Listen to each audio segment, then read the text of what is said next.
I am I am experiencing Pluto in Aquarius in retrograde. Now, if you are like me and you're a millennial and you were born sometime in the 90s, your Pluto is probably in the same sign as mine. And my Pluto is in Scorpio. And my ascendant is in Aquarius. Now, for a long time, I didn't really understand what an ascendant was. I wouldn't say I'm particularly adept at astrology, but I do get it enough to understand my chart and vaguely explain it to others when they ask very rudimentary questions. So, as my ascendant is in Aquarius, although my sun is in Gemini, I do find that I act very Aquarian in ways that hurts me. The aloofness of both a Gemini and an Aquarian can come together and make me a smug bitch. And I know it. And I feel it. And I know it. And sometimes, fuck, I can't get away from it. And other times I think that being aloof is a protective mechanism that is helpful and prevents me from having to deal with ne'er do wells, you know? But that's neither here nor there. When our best friend, everyone's best friend, good old DT, won the election, I was like, well, we may be in fact going to hell in a handbasket, but things certainly have to devolve in order to evolve and create a better system for the entirety of the country. So, I mean, if we're working with the theory that I chose to be here and come back at this time and that I have a soul mission and blah blah blah blah, that means that like I am cool with it, right? On like an energetic level. And it is pretty terrifying because of all of the awful things that are happening to many groups of people. And I admittedly am privileged enough to ignore the vast majority of the news, which I do to protect myself because it's all so horribly horrible that if I were paying attention, I would be outraged, and I have shit to do. I just have shit to do, and I'm sorry if you think that makes me a bad person, but I'm not sorry for protecting my energy and not always reading the news. So I said all that to say Pluto, retrograde, bleh, Aquarius, ascendant, my ascendant is in Aquarius. If we talk about what it means to have Aquarius in your chart and have it in one of your big houses, okay? And I feel like astrologers refer to big houses as your sun, your moon, or your rising sign slash your ascendant. So that means that that sign has a big pull on your life and the way that you do things. And I am very much into the idea of change and not going with the status quo and disrupting systems, which is one of the reasons I've always been really bad at having jobs, especially if management blows. And normally, management blows, you know? We've all been there, we've all had jobs, and it's always a wonder that the person who sucks the hardest is always at the top, you know? Especially when they're bullies. It's like, bro, I know how you got there. Okay, you fucking bullied your way there. Anyways, so I am into automatically disrupting systems, bringing systems of change, being here for the disruption, kind of enjoying the chaos of the disruption because I really do. I am very changeable as a person with the Gemini in the sun. Like, I am very changeable and I am very capable of adaptation. And so I enjoy the destructive side of Aquarius because I want things to change because I'm bored with routine.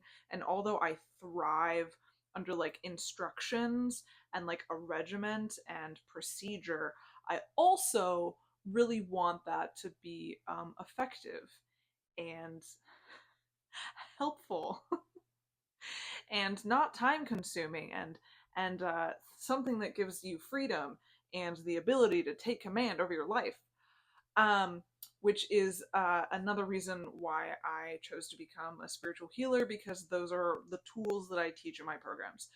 So I am experiencing this Aquarius Pluto retrograde situation in my shadow side, but also remember that Pluto controls your shadow side, but also in the house that has the most change for me overall, that controls my career. I am very into dead, death, dying, spirits, ghosts, the paranormal, the unexplainable, also taboos. I'm just going to leave that out there because I don't want to list taboos because this is the internet. And I have been in a position where, since this retrograde started, I have been eating up Reddit, eating up Reddit. Fuck, am I into Reddit? And I am just reading these taboo experiences and articles and eating it up like ice cream that's melting, and I gotta eat it so fast that it doesn't become liquid in front of me. Like it has been, I have been spending, like where I used to spend an hour and a half on TikTok every morning, now I'm reading Reddit because I have to know. I want to know. And it's cool. It's cool. I feel like I'm educating myself on things I like never really needed to be educated on, but also like am enjoying the education on the topics. I'm really into reading the mediumship experiences, the paranormal experiences, and giving advice and talking to people, because any time that I enter a conversation where spiritualism or dead people or hauntings are involved, I am automatically in the realm of channeling.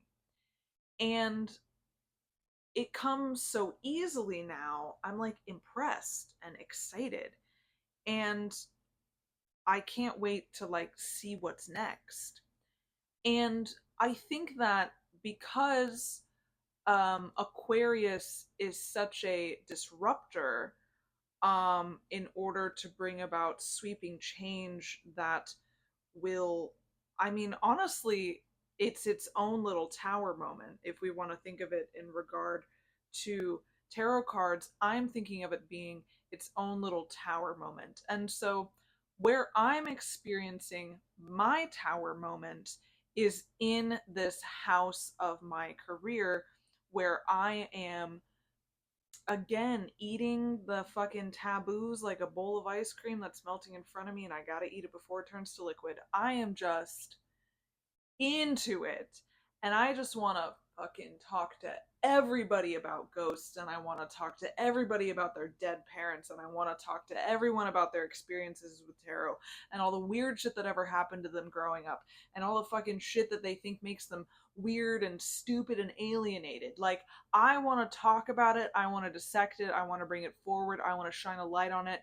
I want us as a society and a group of people to interpersonally connect so that we can all deal with our trauma out in the open. And this is what I meant about DT being elected. I knew that when he was reelected, the thing that I needed to do was work on that. That's it. That's the thing. That's what I came back to do. The disruptive, awful, terrible turmoil that we are all collectively facing is something that is here so that as a society, we can literally change. Because as a healer, I know that if we can all heal on an individual level, we can all heal on a societal level, which will heal us on a generational level, which will heal us on an ancestral level, which will heal us on an energetic level that echoes back into space and time for millennia, for all the lives that all of us have been privileged enough to live. Which I know sounds wacko cuckoo, but it's true whether or not you want to accept it. So I am experiencing weird ass dreams, sometimes terror. My brain is on the lookout for ghosts because I've been steeped in ghost lore. Ghost lore for over a month now. I'm having fun, okay? This retrograde has only been happening since like May 4th, I think. And I felt the shift immediately. I've been incredibly emotional. I have been crying about people and connections and emotions and loneliness and longing and desire and love and beauty and pain and just like literally all of it. I'm so terribly sensitive. And that is what I said, that is what I meant about the Aquarius and the aloofness being a protection, because actually I'm very raw and very emotionally open and very emotionally aware and very attuned to my own senses and other people's senses, and I can be very overwhelmed. As a side note, I've been watching this season of The Rehearsal, and the episode that was on, not yes, the episode that was on last Sunday, just in the beginning, I wanted to cry. Honestly, there's something so touching about Nathan Fielder and who he is and who he wants to be. It's just so fucking beautiful. And when he was telling that girl that she was amazing for getting out of bed and doing that audition, I fucking almost started bawling because fuck. That's what life is about, man. Helping people, lifting each other up, being in love, loving your fellow man, approaching people with empathy and compassion. Like, I am full of that, and I want other people to be full of that. And again, that's why I run my business, because spiritually healing helps people develop compassion and empathy, which helps other people develop compassion and empathy, which helps other people develop compassion and empathy. Do you see what I'm saying?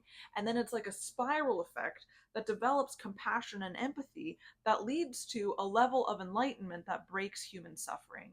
And man, is it a fucking task. And that's part of the destruction of Aquarius. And that's part of the destruction of Aquarius and Pluto, because Pluto is that shadow side element. Pluto is that shit we don't talk about. Pluto is our money troubles. Pluto is our self-hate. Pluto is our sexual trauma. Pluto is our abuse. Pluto is our fucking narcissistic dad. Pluto is all that shit. Okay? It's hidden in the depths, man. And some of us, we hide it down with drugs. We hide it down with drinking. We hide it down with fornicating. We hide it down with music. We hide it down with distraction, like the TikTok and the Tumblr and the Twitter. I sound like an old person. But it will all come to light, okay? And we're not all equipped with the tools to handle it, man. Nobody tells us how to emotionally regulate. Nobody tells us how to fucking deal with shit that comes up that we've never had to deal with before. Nobody tells us how to deal with the identity loss that comes with healing. Nobody tells us how hard healing is. Nobody tells us these things. We're all unequipped because our parents were unequipped because their parents were unequipped. Do you know how fucking unique it is to have a mom and a dad, or a mom and a mom, or a single mom or a single dad and a dad and a dad, who are actually emotionally evolved enough to teach someone emotional intelligence? It's fucking rare and far between. Rare and far between. So I'm ready. I am ready. I am on this carnival ride. I cannot wait to see what happens in the next few months for me, for you, for all of us. Like, it is going to be exciting Destruction is really exciting because anything can grow after it's been destroyed. Literally anything. And I know that shit's fucking bleak, but it's gonna be so cool. It's gonna be so cool. Okay, that's all. It's been 15 minutes. Thank you for being here. If you want to work with me, I want to work with you. Call me. Maybe.